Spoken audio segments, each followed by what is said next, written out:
Good afternoon, everybody. As mentioned, my name is Chad Bowers. Very glad you could sit in on today's session, which is going to focus on continuity of operations planning, specifically for healthcare. One of the things that I want to announce right off the front is that if you would like a copy of today's presentation, I'm more than happy to provide it to you. You can either come by after the presentation, drop off your business card, I will email it to you.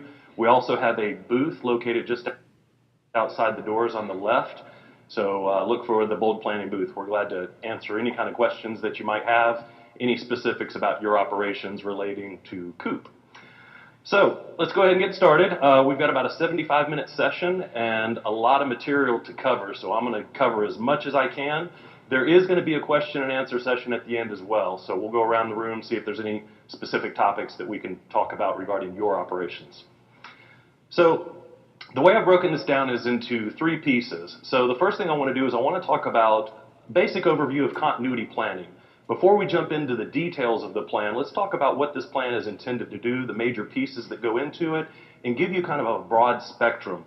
From there, we'll jump in and actually go into the plan itself. We will talk about all the major pieces that go into the plan, how they fit together, and why they're in the plan to start with. And then, as I mentioned, lastly, we'll have any open discussions, questions, comments that we can take from the group, as time permits, of course. Now, just a quick introduction about BOLDplanning. That was a great introduction that was just provided. We specialize in continuity of operations planning. We provide COOP planning to over 7,000 organizations across the country of all types and sizes. We work with numerous healthcare entities. We work with hospitals, we work with airports, we work with universities, we work with local city, county, and state government. So we've got a really good diverse approach as to how these plans get put together, but also the specifics of your operation and the things that you need to think about that are, your details. So let's start with the basics of this, COOP. COOP is the abbreviation for Continuity of Operations Planning. This is a simple concept. It's how you plan as a department, as a hospital, as a medical clinic, how you plan to continue to operate when something bad happens. Simple as that. Something occurs. How do we pick up the pieces? How do we put it all back together? And how do we get back to doing our work? And what is our work? So what are the functions we perform and which functions are most critical? So when you look at your continuity plan, I want you to think of it as your backup set of car keys. And I'm going to use that a lot today as an analogy. Now, what I mean by this is you have your working environment. You have your office space. You have your facilities. You have your staff. Your people are showing up at work. You have your IT systems, your connectivity. On any normal given day, everything is up and running well. What happens is if you lose your main set of car keys, let's say this morning you hop in your car to come to the conference or go to meeting or go to work. If you don't have your main set of car keys, what do? Hopefully you hop out of the car, you go back inside, and you get your backup set of car keys. You've made a personal continuity plan with those backup set of car keys. It allows you to get back in your car. It allows you to continue on about your day at a personal level. All right, so you make your meetings, you pick up the kids after school, and eventually, once the dust settles, you come back to your house and you find your main set of car keys and you get back to normal operations. Your COOP's the same approach. So as I mentioned, you have your facility, you have your staff, you have your IT connectivity. What happens when one or more of those are not available? Can you still continue to operate? Can you still get the job done? Now, when you put your plan together, these are some of the major questions that you're going to come across. First thing is, what kind of things could kick us offline? What would be a disruption if we did have a continuity event? If we did stumble, what would be the culprit? There's a lot of different ways you could go with this. It could be a situation where it's a long-term power outage due to a snowstorm or an ice storm. It could be a building fire. It could be a workforce strike. So I want to encourage you here at the very beginning that when you put your continuity plan together, it is about the big events. It is about the disaster events, but it's also the little things. You walk in on a Monday morning, you're the first person in the office, and a pipe that runs right above your desk burst. You got 3 inches of water on the floor. You're going to go through the same motions. We can't work here. Where are we going to go? What are we going to need? What do we get up and running first, second, and third? So these are all things that your plan is going to start to identify. Now, the other questions that you're going to start to consider is, if we had to move, where could we go? Would we even move? There's a lot of situations where, flat out a hospital is going to say, moving is not an option. We can use our internal resources and our space allocation to move things around, but moving our operations is not an option. So there's some of you that are going to say, we can move across the street. We can move across town. We can relocate operations. Others are going to say that's not a viable option. Thank you. If we had to communicate, how would we do this? Who creates the message, and then how do we send the message? It's important because this is the first thing you have to do in any continuity event. You got to find your people, you have to create a message, you have to push a message. And then the last two pieces, what are the functions that we perform, and which ones are most important? We do a lot of stuff, but when the going gets tough, we need to focus on certain things. What are those things? And in order to complete those things or those functions, what are the things you're going to reach for? What are the vital records and resources that you need on hand? Okay, so let's talk about some of the requirements as well. I'm not going to get into the weeds of all of the mandates and the requirements in detail, but here's the big picture. You have what's called FCD 1 and 2. These are FEMA's Federal Continuity Directives 1 and 2.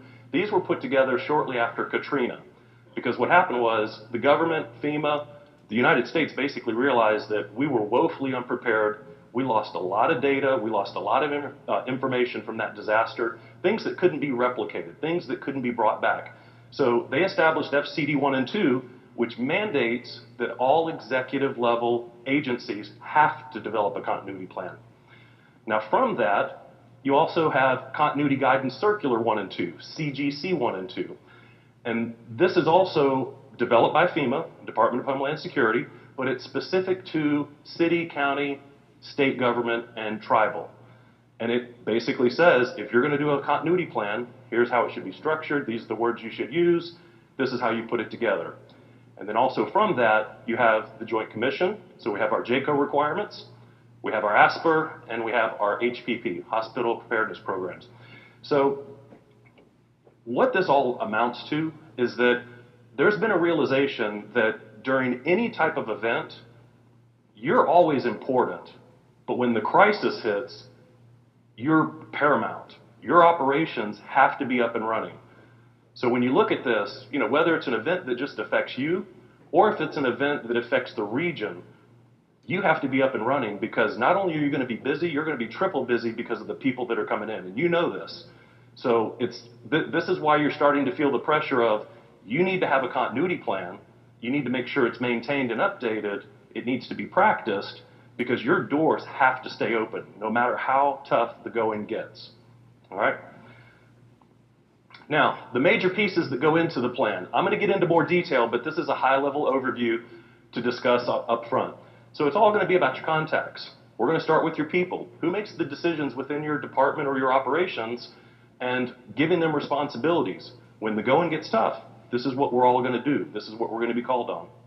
We're going to develop a succession line. Simple approach. Who's in charge? And then who takes over if they're not available or absent. Primary and alternate facilities.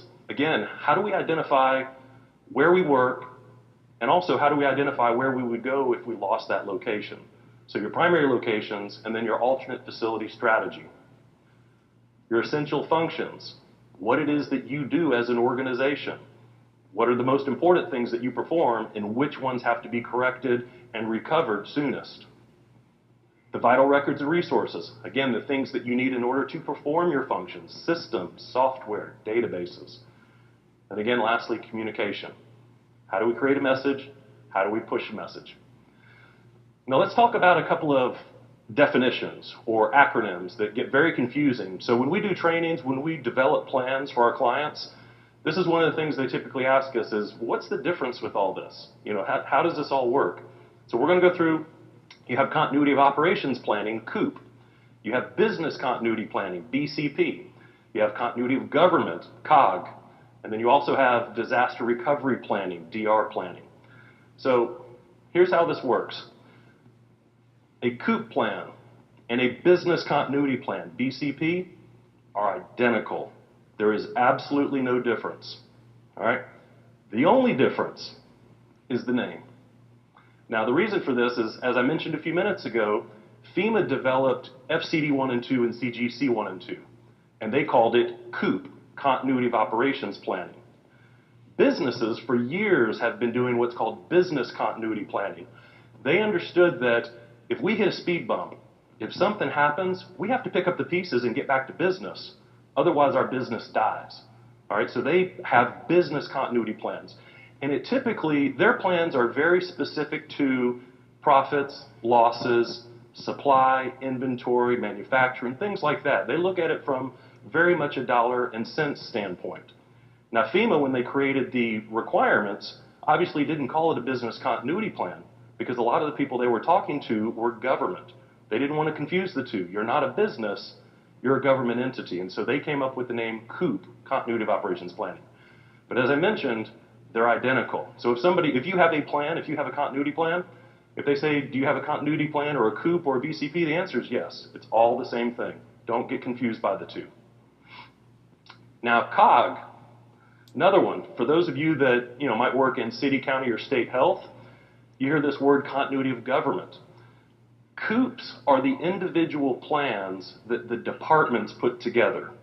So if we were doing a city training here today and we've got public works and fire and police and HR and so on and so forth, we would all develop continuity plans or COOPs specific to our operations. So it would talk about this is where we work, this is what we do, these are all our critical functions, X, Y, and Z. The culmination of all of those COOPs, whether it's a city, county, state level, is continuity of government. It's more of, in essence, we have COG. We have continuity of government because the COOPs are the foundation for each department. And then lastly, disaster recovery plans, DR plans. Now, I hear a lot of times people will confuse continuity planning with DR plans. They think they're the same. The DR plan is a part of your continuity plan, but it's IT specific. It's the information technology department that puts together a DR plan. And the difference is this. The DR plan specifies that this is the server we have. These are all the systems that run on the server.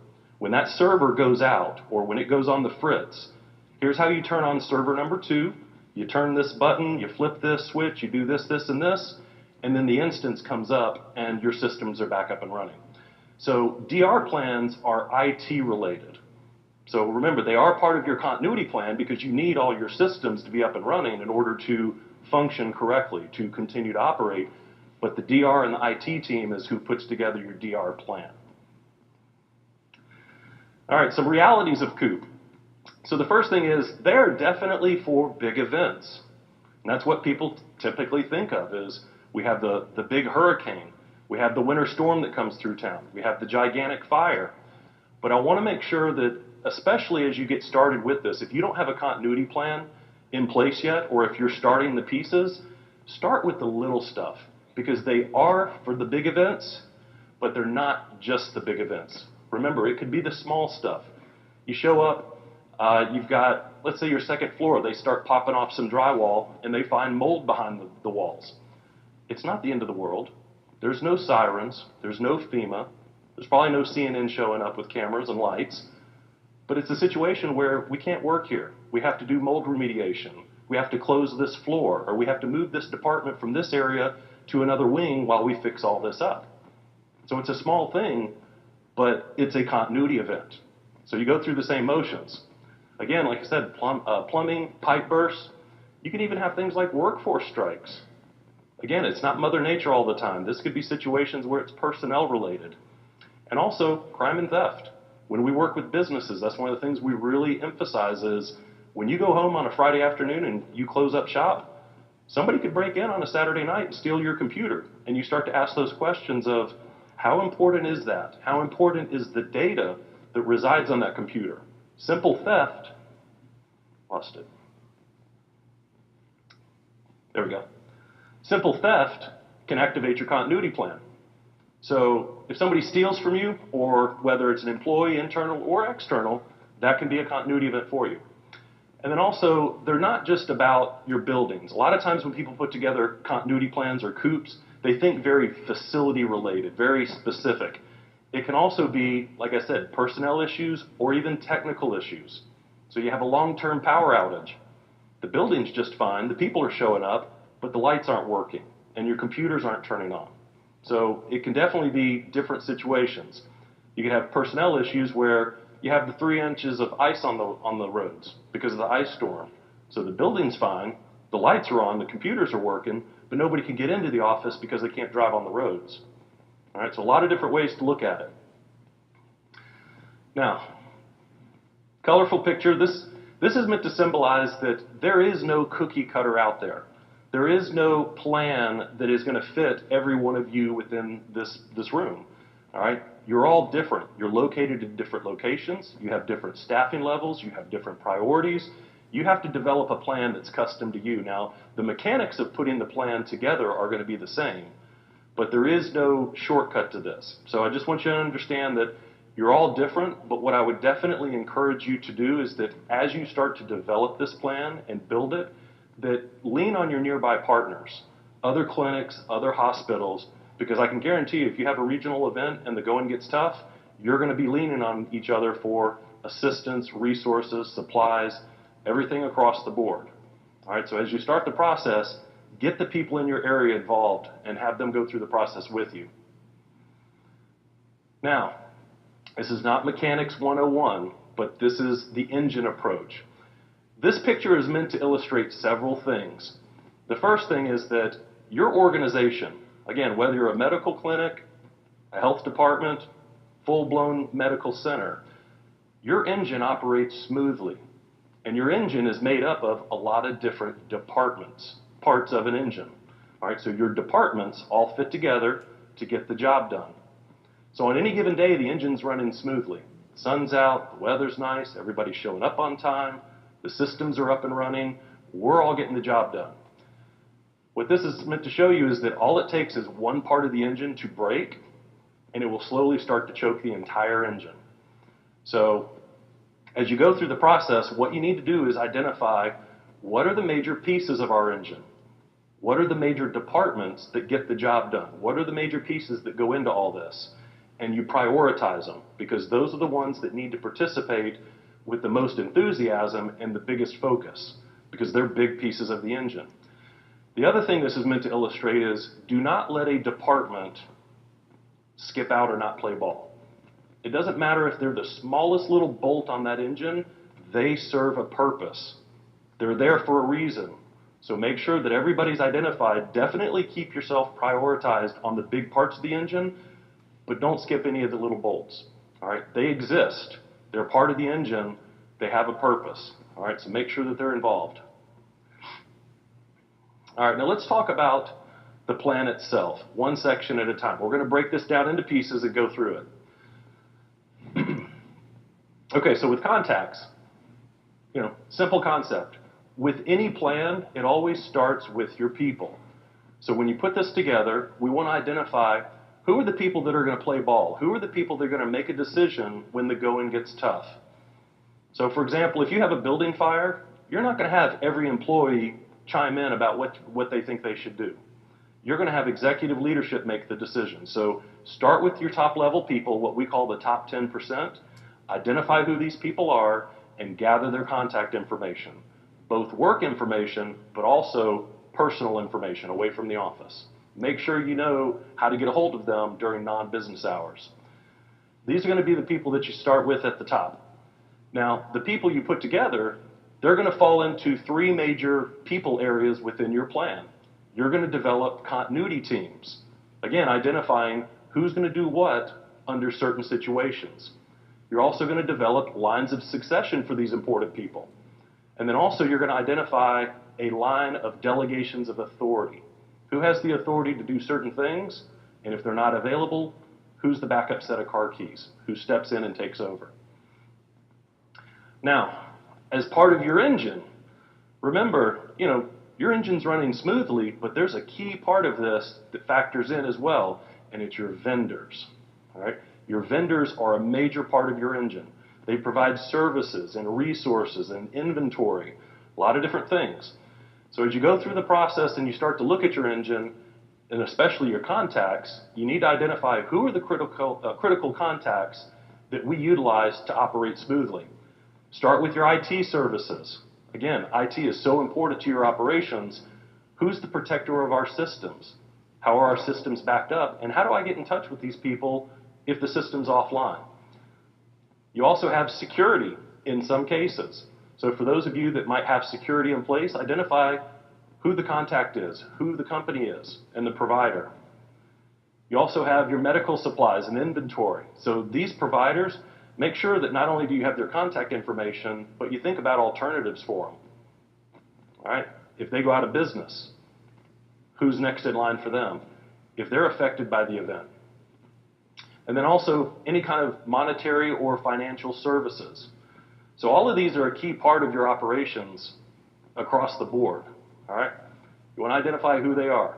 Now the reason for this is, remember, your organization's okay. We have a tornado come through town, but theirs isn't. You have a regional flood. So you think about this picture for a minute. Your hospital, your medical clinic, your organization's not located right there, but your most critical vendor is. If they can't show up and do their job, they're going to affect your engine. All right, so you need to think about those vendors as well. Their vendor could be the one that has the building fire, or the flood, or the workforce strike, or quite simply, they just go out of business and fail to tell you. They just stop showing up. All right, so key contacts include your vendors. Now, when you go through the process of vendors, ask the qualifying questions again. What kind of products and services do they supply? Do we have an alternative vendor available? Do we even have a relationship? Do we have any contact information for this alternative vendor? And then also, the pressing questions you need to ask your vendor is, how long would it take to get a replacement of some of this if we lost it due to a building fire or an event? How long would it take to get it back on site, and what's the procedure or process? If it's that critical and you lose it, you need to know the steps to get it replaced as soon as possible. All right, let's talk about orders of succession. So, again, simple concept. It's who's in charge of your organization, key leadership, and then who takes over in their absence. So essentially, who comes next. Now, the FEMA guidelines, the guidelines that you're going to adhere to as part of JCO requirements, ASPR, things of that nature, you're supposed to identify the primary person plus 3 alternates, if possible. With some smaller organizations, it's difficult to find a succession line of 3 deep, but that's what you need to try to do. In some cases, FEMA's talked about bumping it to 5 deep. Now, when you look at this, it's all about who takes over, but it's not necessarily a direct down chain. Because a lot of times people say, well, we've got the director, and if they're not here, then it goes to the assistant director, and then to the manager.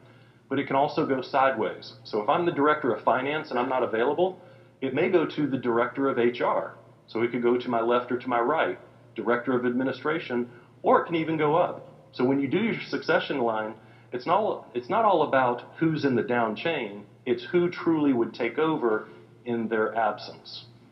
All right, so it can go up to the executive director. And also, it's not all gloom and doom. I know when we get into continuity planning, everybody thinks of bad scenarios, bad situations. That's not the case. Doesn't mean they're injured. Definitely does not mean that they're dead. It definitely does not mean they got squished by the building during the earthquake. All right? The point is, they're not here. That's the key. They're not here during the event when we have a situation. They could be at a conference. They could be on vacation in the Caribbean. 2-week getaways, sipping Mai Tais, enjoying the sun. They're not answering their cell phone. That's why you need a succession line of who's going to make that decision in their absence. They're not here. That's the way you want to approach it. Now, orders of succession, as I mentioned, it's all title driven. It's director, assistant director, manager, who takes the baton in their absence. Now what we're going to talk about is a very close cousin, which is delegations of authority. They're very similar because it's all about who takes over, but you're not taking over a title, you're taking over the authority to do something. Basically a superpower is what I like to call them. So identify, are there any superpowers within your organization? And if so, who has the authority to do those certain things that nobody else can do? Because we need to follow the same approach. We need to identify, well, if they're not here, you're granted the authority or delegated the authority to do it in their absence. So Think of it as superpowers, and then delegate these superpowers to backup people, backup set of car keys again. Now, some examples can include things like signing contracts, issuing and or signing checks or making payments. Could be use of credit cards, financial spending. It can also include things like closing the facility. Is there a designated person within your operations that has the authority to close the facility? And if they're not available, who else can be delegated that authority to do it? And then also interviewing, hiring, and or firing personnel.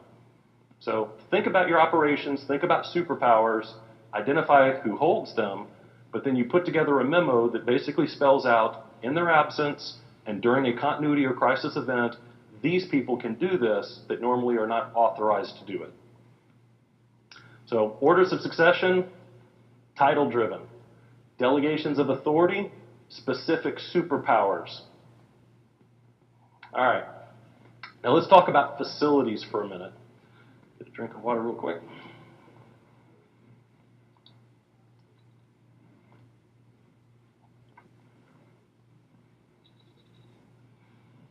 Okay, so when it comes down to facilities, there's two main types of facilities that you're going to be thinking of and looking at. Obviously, your primary facilities, where you currently work and how you're structured.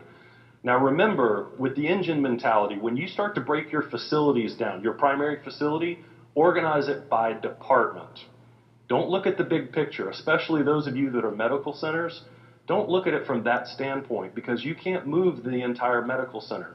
You want to break it down into bite-sized pieces and approach it on a department-by-department basis. And then you get into the alternates. You start to ask the question of, well, if we lost your location, if we had to move you, you're going to have to ask two questions. Where are you going to go, and what are you going to need? Now, when it comes to the primary facilities, four basic things that you need to start with. Obviously, the name and address of the facility, the location of it, the staffing levels. Do 15 people work in this department, or do 150 people work in this department? What's our, our space allocations that we're going to be looking at? The resources. We always ask that when we start the planning process, identify what you currently have. And sometimes people scratch their heads and say, well, why do you ask that? It seems pretty basic. Why do you want an inventory list? Because you have it for a reason. If we have to move you, you're probably going to ask for the same exact stuff, maybe just in smaller quantities.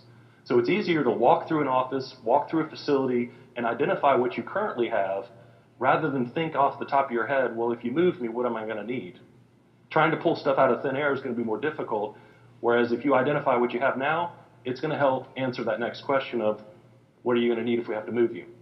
And then obviously, the last part is facility manager and their contact information. Who's the keeper of the keys for your facility, whether you own it or whether you lease it? Who's the person that you would call on a Saturday night at 2 a.m. if you had to get into your building if you don't run 24/7 operations?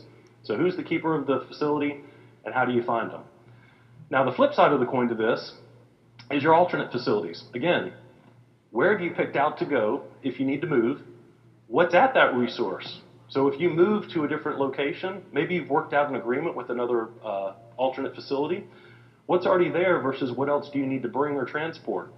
So the resources that are currently there versus the resources you're going to need. And then again, facility manager. Who's in charge of the facility and who takes care of the facility? Now, think about strategies based on location. You can have different situations that affect you much differently. Examples include, I said a building fire. So a building fire just affects you and your operations. Everybody around you, across the street, down the street, they're just moving right on along. They're continuing to operate without any glitches. So if you have a situation that just affects you, you're going to have a lot more options as far as alternative space. And you're probably going to get a lot more attention because you're the only one standing in line saying, I'm next.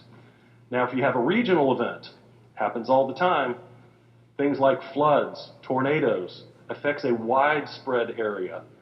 Everybody in that picture on the right is competing for space now.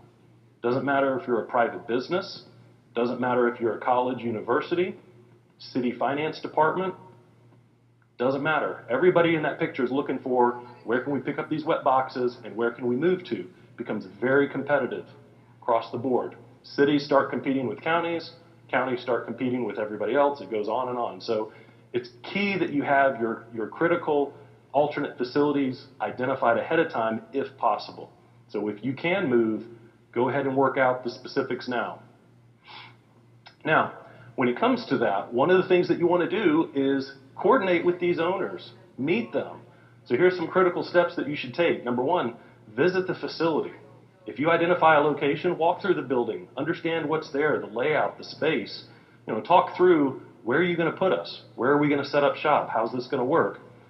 Establish an MOU, Memorandums of Understanding. So get something in writing.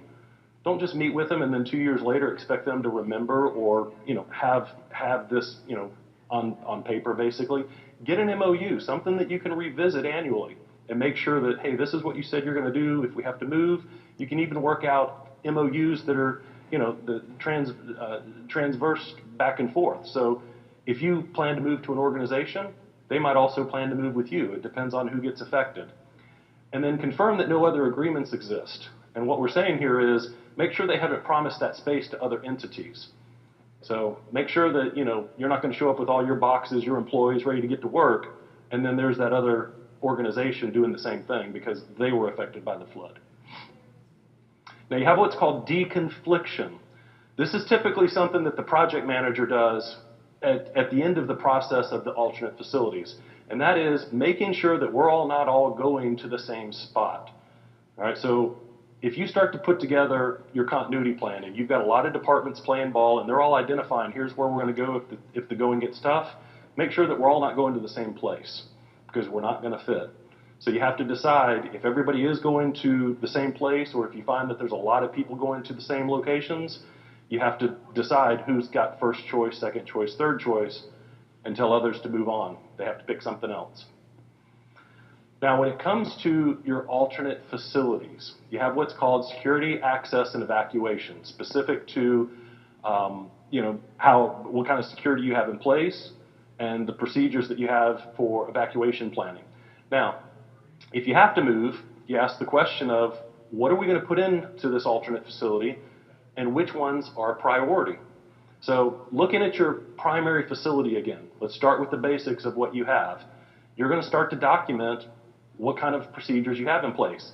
Do we have a security desk at the front door? Do people have to check in? Do they have to be authorized to move around the building? Or is it simply open? People can walk in the front door, go to the elevator, go up to the third floor and sit down at my desk. Some facilities have security, others don't. Also, do you have things like magnetometers? Because if you move, you might not get all this on day one, but eventually you're going to want to put this in place. So any kind of security screening, magnetometers, x-ray machines, things like that. If you have personnel or departments that handle money, finances, things of that nature, definitely want to document what they have. If I move, if I move one of my departments that handles cash and transactions, they're used to having, a table that's 4 feet tall and separated from the general public by, glass or 6 feet of shelf space. So make sure that if you have to move them, that you set up these requirements. And then also any kind of like duress alarms. Now, within the hospitals and medical centers, you also have certain departments that are locked down pretty tight. So, depending on how your organization is set up, you want to make sure that if they have swipe cards today, the primary facility, they're going to want it at the alternate at some point. Might not be day one, but you need to start putting these things into place. So you document what you have so that you can replicate it if you have to move them. Swipe cards, punch key code access, and then also the protocols like everybody has to wear a badge that's a visitor. So these things exist for a reason. You're replicating what you currently have. Now, evacuation procedures. This is a part of your plan. I'm not going to go into all the details because obviously you all have evacuation procedures in place. Department of Labor requires it, OSHA requirements, things like that. So this is a piece of your plan that you're going to stub in. So you take your evacuation plans and then they become part of your COOP as an annex. Now let's talk about essential functions. This is the most important part of your plan. This is the centerpiece of your plan. Now there's a lot of different things that people call this. Again, getting back to kind of the terminology side. They call them mission essential functions. They call them essential business functions. They call them mission critical functions. At the end of the day, they're functions. It's the things that you perform. It's the job that you do as an entity or as a department. So the responsibilities and tasks that you perform in order to be considered operational. This is all the stuff that we do, and this is what's most important. Now, when you put your functions together, and especially when you approach each department, the question is, tell me all the things that you perform, but then prioritize these. So if they give you a list of, here's the 15 functions our department does, you want to make sure that they have a clear understanding of what's your top 3 things. What are the top things that you perform and why? Because they're going to come back and give you answers about, well, if we don't do this, this happens. And it's usually something bad. You know, if we don't get this completed, we could be sued. If we don't do this, people could be injured. There's a cause and effect to everything that you do. So think about what is it that each department does, the functions they perform, and what's the reaction of not performing it. Because that helps you prioritize what functions have to be corrected the fastest, what functions have to be recovered the fastest. And this also helps you prioritize the departments that get the attention for big events. So if everybody's affected, the functions are what drive who's in line in first place, second place, and third place versus who stands at the back of the line and waits. It comes all down to the functions they perform and the criticality of these functions. Now, examples of your functions. Again, every part of your engine has a different purpose. They all do different things. They need to analyze it from their point of view. Now, they need to be described under normal conditions. I see a lot of times people, when they start their plan, they start to talk about, well, here's how we're going to deal with this if this happens. That's not what you do in the functions area. The functions should be a description of what's going on at the office, at your facility, right now under normal conditions. Because that, by pure definition, continuing to operate is getting back to normal operations. So when you describe your functions, make sure it's described in a way that shows this is what happens on a typical Wednesday afternoon when the office is fine, everybody's here, the sun's out, this is what's going on, this is what's important. Don't describe it as, well, if we have a building fire, we're going to do this first, this first, this first. That all goes in your hazard and risk assessment, which we're going to talk about in a minute. But when it comes to functions, functions have to be described under normal conditions because that's what you're trying to replicate in your continuity plan. Now, as I mentioned, every department has a different list of functions. They all serve a different purpose. But also remember the engine mentality. Functions from one department can relate to other departments as part of the engine approach. So if one department starts to stumble and they stop doing this one function, that could be a direct inhibitor to another department getting their job done because they're waiting for that information or that service or whatever it is.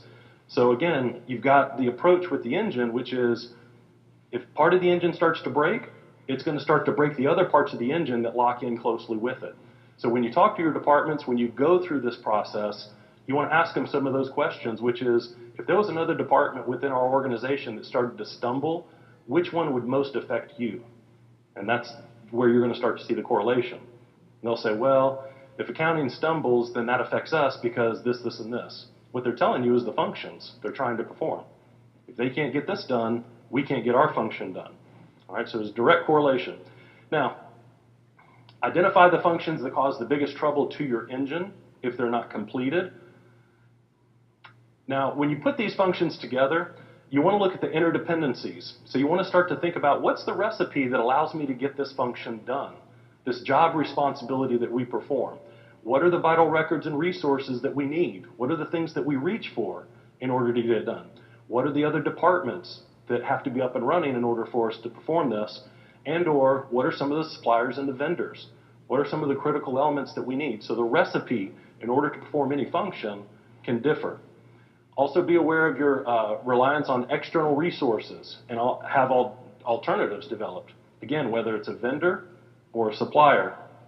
And then also make sure that you're aware of your business cycle. This is something that, when you start to get further into your plan, think about the cyclicality of your business. And what I mean by this is, let's say, your payroll department. They're sitting down and they're putting together their functions. If you have a building fire the day before payroll is due, payroll's number one on the list. They're going to say, we got to get this done because we have to pay our people. That's bad. If we don't get that done, bad things start to happen. But if you have a building fire the day after payroll's done, it's completed, everybody's been paid, it's not going to run for another 2 weeks, well then that kind of goes down the priority list. They're going to say, well, we don't need to worry about payroll right now. We need to make sure we submit benefits or whatever it is. And so just be aware that there are certain departments that get really busy. It could be on a weekly basis, a monthly basis, or even an annual basis. Certain times of the year, departments get really busy, and then after that date hits, they slow down. So you've got a cyclicality built into what it is that you do. Now, the essential functions. As I mentioned, these are the centerpiece of your plan. The reason for this, if you lose your building, the whole reason you identify an alternate facility is so that you can go over there, you can move in, you can unpack, get things set up, and get back to doing your functions. That's the end result. That's the path. If your staff can't get to work, say it's an ice storm, some type of situation, the reason you move staff from other departments into other areas is so that you can get those critical functions done. Same thing with IT. If your IT goes out, it's all about, well, we're going to move over and start doing this the old school method with pen and paper, forms. The reason is so we can get the functions done. So when it comes down to it, continuity of operations planning, planning to continue to operate, is planning to get your essential functions completed. That's why it's so important that when you break this down, break it down by department, but have them take a look in the mirror and tell you, this is what we do, and when the going gets tough, this has to stay up and running. Now, the vital records of resources. This is that part of the recipe that I was talking about. In order to get the functions done, what are the important items that you need in order to get it done? Now, typical examples include software, databases, systems, things of that nature. But also don't forget about the tangible stuff.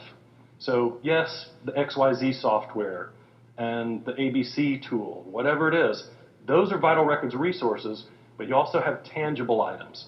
So if there's anything within your operation that's tangible, that's hard to replace, you just can't go down to your local vendor or supplier. It might take time. There's a process to replace it. That would also be a vital record resource to put in your inventory. Now, when you look at it, one example could include things like credit card scanners. So again, you've got a financial side of the house. People come in and they pay bills, processing payments, things of that nature. If you lose connectivity, again, it could be the hardware's on the glitch. It could be somebody came in and cut your internet. You know, they're building a building in your backyard and they cut through your connectivity line. It could take several days to replace that. What are you going to do? If I don't have my credit card scanner, hopefully I can go to my alternative, which is we've got the old carbon paper. It's not the most fun way to do the transaction, but it works. You also have things like stamps, seals. If there's anything within your offices or your operations that's very specialized like this, again, you can't just run down to Staples or Walmart and get one of these replaced like that. It takes time. Might take a fingerprint, a signature. You got to send it off. They have to build it, create it, whatever it is. If it takes time to replace it, you might want to get a backup set of car keys for it. You know, get an extra stamp and put it in the safe, you know, or keep it at a manager's home. But make sure that if this thing disappears, you've got an alternative for it. And remember, it doesn't have to be a big event. This could be employees, theft. I find out I'm getting the pink slip tomorrow. On the way out the door today, I put that critical stamp in my pocket and I keep on walking. We'll see how you do on Monday morning when you don't have your most important stamp. So again, it's not just gigantic events. It could be employee sabotage, theft. And then also money. If you have vendors that provide money, any kind of transactional type of stuff, again, money's key in your operations. Make sure that you've got your backups for that. Now, when you go and talk to your departments, I like to use stories, things that help them understand and elaborate the questions you're asking them. So here's the scenario that you should use. Let's say you're on the way to work. Again, beautiful day, everything's clicking along just fine. You get to your office.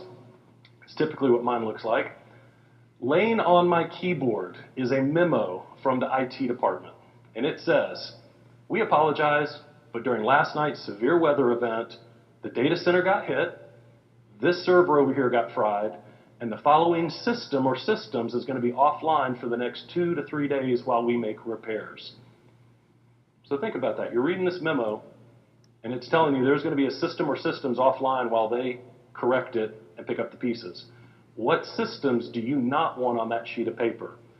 That's your vital records and resources. So you can ask that of any one of your departments, and they'll say, oh, please tell me it's not the Onyx system. Okay, why? Well, if the Onyx system goes down, we can't do this, this, and this. They just told you their functions. Okay, so the two correlate. So as you start to use a scenario like this and you go through the motions, you can ask them, well, what systems? They'll tell you the systems that keep them awake at night, and then they'll also, just by nature, say, well, if that happens, we can't do this, this, and this, or my job becomes very difficult. That's how you pull these two together. All right, they're directly related. So what systems do you not want on the memo? What functions would you have difficulty completing? And do you have a backup set of car keys? Again, it could be, well, we're going to go back to the old school method, and I like to use the Onyx system, but when it's not available, we've got these old pink sheets of paper over here that we use where we used to just fill in the information and do it manually. So that's your backup set of car keys. Go back to the manual process. Once the system comes back online, give it to your favorite intern and let them hand jam it all back in and get you back up to speed. So looking at systems, what's the alternative? If we don't have our systems, we go to pen and paper. If we lose our stamp, hopefully we've put one in the back room in the safe. Or hopefully we've stored it in an off-site location, maybe another office or another clinic.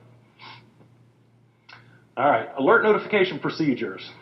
So let's take a quiz. Obviously, we've got a big group here. If you want to shout out an answer, feel free to, but I'll try and keep control of this. What do you think the chances are, from a percentage standpoint, that if you had a disaster event, a continuity event occur, what's the chances that it's going to happen while you're at work? A little louder, I heard a couple. 80%. 20%. We got 20, 50-50, flip of a coin. Any others? 20%. Man, we've got some smart people in here. Either that or I've already worked with you before. Okay. I'll tell you right now, this is going to make perfect sense, but it's also going to make no sense at all, and it's going to be frustrating all at the same time. Here's how we approach this. How many hours in a day? 24.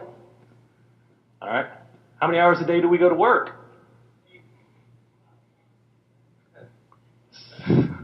16. Climbing that corporate ladder, right? 16 hours. Now, we go to work on average 8 hours a day. 8 hours out of a workday is 33%. Now, I know there's some of you that are going to say, no, we do 24-hour shifts. That's true, but you do 24 on, 48 off. It works out to the same mathematics. 33% of your time you're at work. Now, what are we forgetting? Weekends. Working for the weekends, Saturdays and Sundays.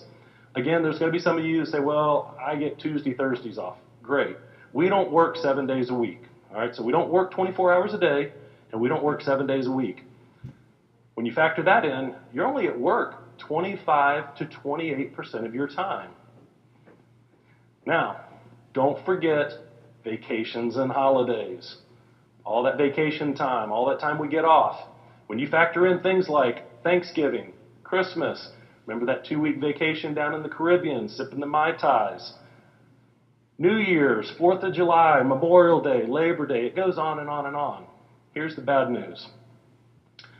You're actually only at work 20 to 22% of your time. You're only at work 20 to 22% of your time. You slackers. Right? You're away from work 80% of the time. Seems backwards, right? Yeah. I know it. I feel like I work 80% of the time, and then I get that 20% of the time to run home, fix dinner, watch ESPN, and then start it all over again. But realize that, like I said, you can't debate it. 24 hours in a day, we go to work 8 hours, we get Saturdays and Sundays off, we get our vacations. Break it down, we're actually only at work 20% of the time. That's why it's very likely that if something random were to occur, that you're not going to be at the office. There's a high likelihood that we're not going to be there to have the convenience to talk through the situation, to make decisions, to huddle up and assess it. So this is why it's so important with alert notification procedures. You have procedures in place about how you alert and notify everybody that needs to be in the loop. Your executive management, all of your personnel, critical suppliers and vendors, those parts of your engine, the media. They start showing up and knocking on doors and asking questions. What's the procedures you have in place? No comment. Talk to my public information officer. Things of that nature. And other entities. So how you alert and notify everybody that needs to be involved. Now you need to document these. It's simply like telling a story. If something happens, here's all the different ways that we're going to push a message. We've got call trees in place. We're going to publish information on our website. We're going to tell the IT department to update it. We have a phone notification system, things of that nature. So how do you push a message? Email notifications, and then also online social media. Also consider communication disruption factors. So when you put this together, you're going to tell me all the procedures. You're going to tell me all the steps of this is how we communicate. This is how it all happens. But then ask yourself some of these qualifying questions. Would we still be able to do this if the power was out? Could we do it if the phone lines are down? What if cell phones were overloaded or not working? So, if you try and call somebody at home using a phone notification tool and the power's out, chances are they're not getting it on their home phone because everybody has cordless phones nowadays. Cordless phones don't work or ring when the power's out. If you try and contact somebody, via email, again, you got to have their personal email address because they might not be monitoring their work email on a Saturday afternoon. If you're going to find them quickly, that's what I was saying, your key personnel, you need this contact information. What's my time real quick? I'm sorry. At 15 minutes now? Okay. Okay, so one of the things I always emphasize too is how many of you have car cell phone chargers? Show of hands. Good. If you don't have one, go get one. Spend the $10. Whether you want to use it on a day-to-day basis, doesn't matter. Put it in your glove box. But here's why. Everybody nowadays has smartphones. All right, so if the power goes out, if we have a long-term power outage, could be because a tornado came through town, could be because, an ice storm, could be just simply a technical glitch like what happened in New York a few years ago. Power goes down and it's down for 2, 3, 4, 5 days. If you have a smartphone, you're still connected to everything. You've got your internet, you've got your email, you've got your Twitter world, you've got phone calling, you've got everything bundled into one. However, if that phone goes dead because the battery life goes down, you can't plug it into the wall because the power's not working for 3 or 4 days. But you can go out to your car, turn your car on, charge it up, and in 30 minutes you're back up and surfing.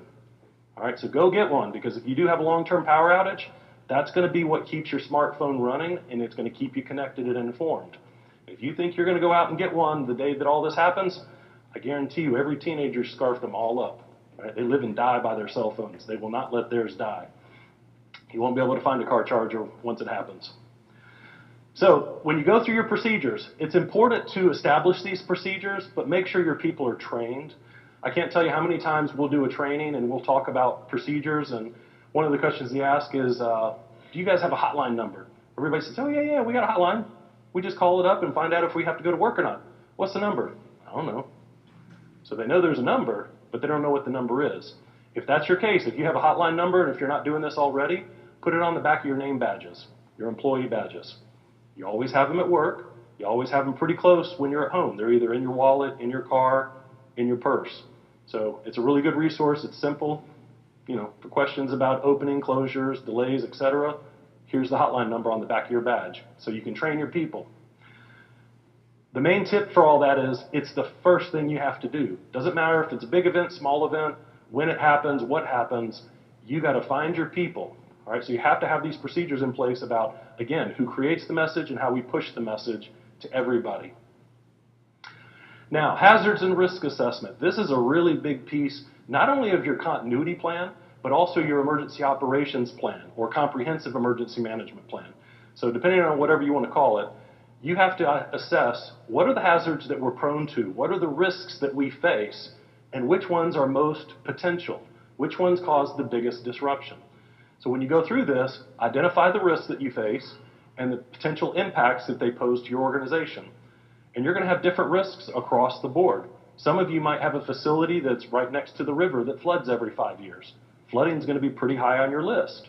Whereas others might say, we're up on the side of a hill and flooding would never happen to us. So different impacts, different things affect different organizations. Now, when you look at your hazards, again, understand your locale, especially when it comes to things like Mother Nature. If we were doing, this presentation at a conference in, say, Florida, Louisiana, they're talking all hurricanes and flooding. If I was in Kansas, Oklahoma, they'd be saying, well, let's talk about the tornadoes, the winter storms that occur. California and Oregon, obviously earthquakes, wildfires, landslides. So where you're located changes what you're prone to.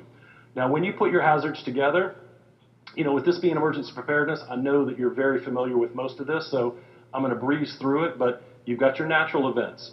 You've got your man-made events. Unfortunately, those are becoming more and more common. You have your technological events.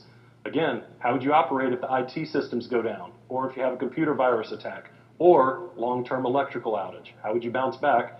And then, of course, biological events. Now, when you put this together, what is it that we face? Which hazards can inflict the most damage to our operations? That's how you risk and prioritize them.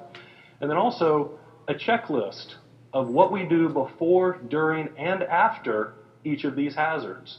How you prepare for a building fire is different than how you prepare and respond to a tornado. Building fire, you have evacuation plans in place. You have exit signs. You have alarms. You tell everybody to run out of the building, meet at the flagpole, do a head count. Tornado, different approach, different checklist.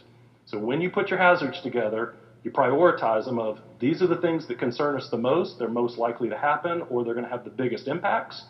And then with each of them, can we minimize the impacts, or can we eliminate the impacts? In an earthquake, you can't stop it from happening. A hurricane, you can't stop it, but you can deal with it with different procedures. Now, testing, training, exercising. Building your plan is half the battle. All right, it's the big half, but it's only half the battle. Maintaining your plan is the other half. So once you put this thing together, once you build it, once you talk through and involve your departments and get their buy-in, at some point you got to start to maintain it and keep it up to date. Now, when you think about your plan, it's not just your plan, the binder. All right, so you've done a good job. You've put your plan together, you've printed it out, it looks beautiful, but it's more about your people. Your personnel have to understand what's in the plan, why it's in the plan, and how it's all put together. All right, what their involvement is, and where their department fits into all this. Talk about your plan at monthly, quarterly staff meetings, personnel meetings, executive briefings. But the key to this is when you talk about it, don't just talk about it, talk through it. So talk through your plan and the planning process. And what I mean by this is give your people situations. Doesn't have to take long, but talk for 3 or 4 minutes about, if we got a call last night and our building burned, how would we react to this? Kind of go through a mini simulation. Who would do what? How would we, handle the situation? Whether it's an event that affects us, whether it's an event that affects our region, because you're going to get different answers, but you want to talk through it, not just talk about it. And then also think about really big regional events. So again, Hurricane Sandy, that was a hurricane. Along with hurricanes came flooding. You saw New York City and the subways with the flooding was power outages. And then you have things like this, long-term power outages across a region. So one hazard and one thing can affect other hazards, but talk through this stuff and talk about how you would deal with it and start to get some information. That way it keeps it fresh. Other ideas. I hear this a lot, especially with businesses. If we lose our building or if we can't get to work, everybody's just going to work from home. Sounds nice. Sounds like a great idea, but have you tried it? Our recommendation is if working from home is one of your options, you better practice it first. What I mean by that is send one of your trusted employees home, somebody that you know is not going to sit on the couch and watch Oprah and so on and so forth. Tell them, work from home for the next 2 days, but keep detailed notes on what you can do good versus what are the things you can't get done. because that's going to help give you a reasonable understanding of, is work from home a viable option? The other thing is that it comes down a lot to training. You know, if you have to work from home, a lot of your systems you have to VPN in and have access to. And in some cases, your IT department's going to tell you, we can only have 2 people VPN at a time, not 20. Excuse me.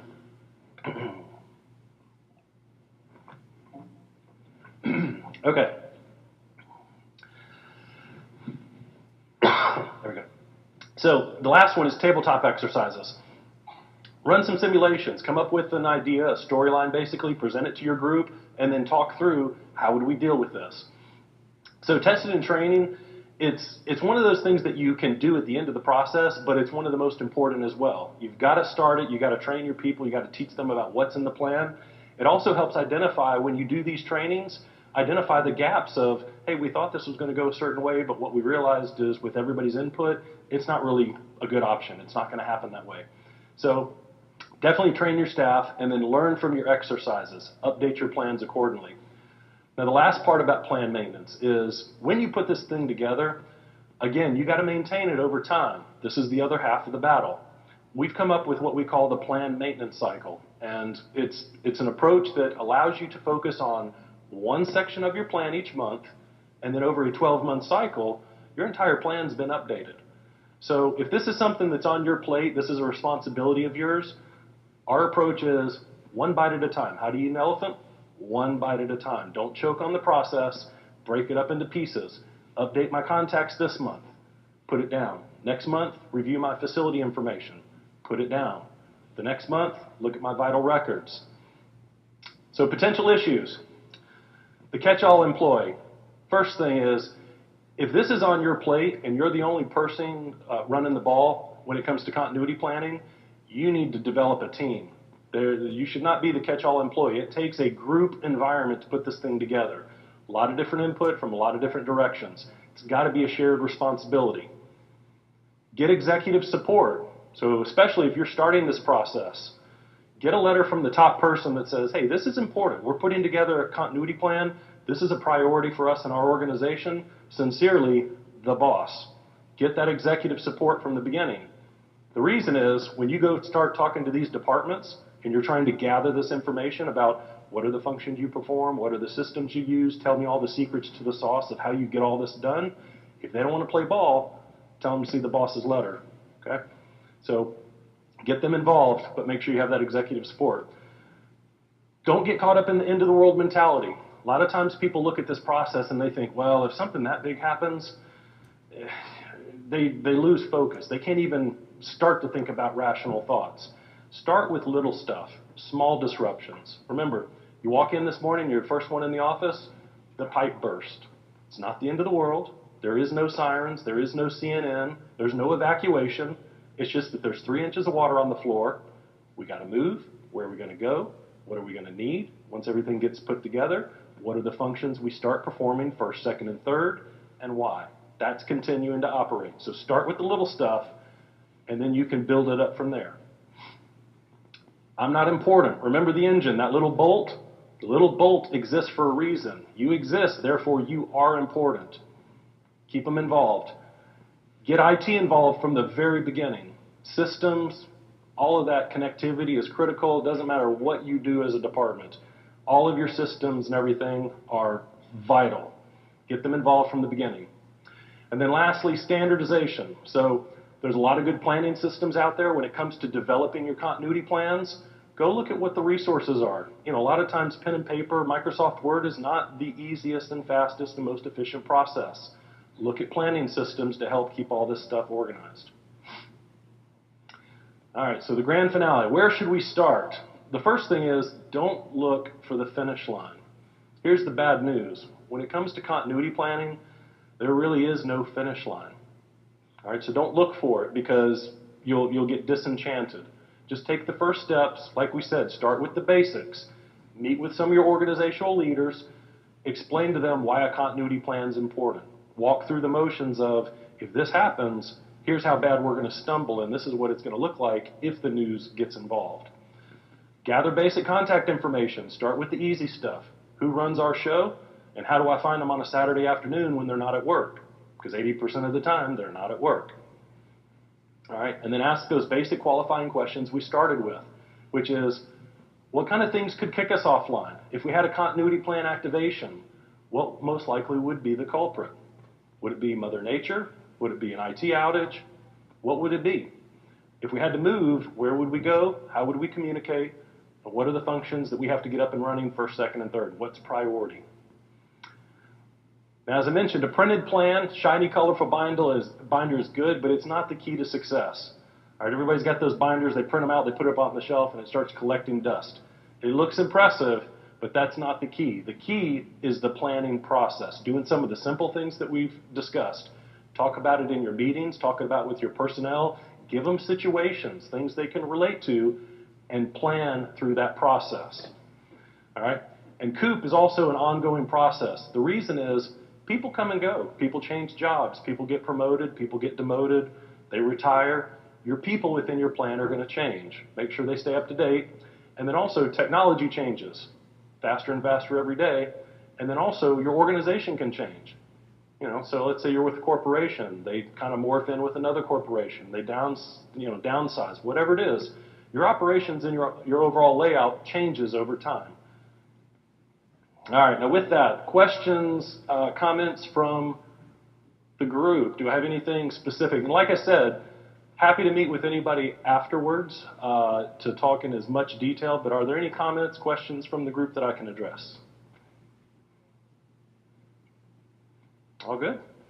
All right, well, I appreciate your time today. Again, if you'd like a copy of the PowerPoint, just meet me outside, business card, whatever it is. I'm happy to share all this information, as well as if you have other questions about your planning process specific to you.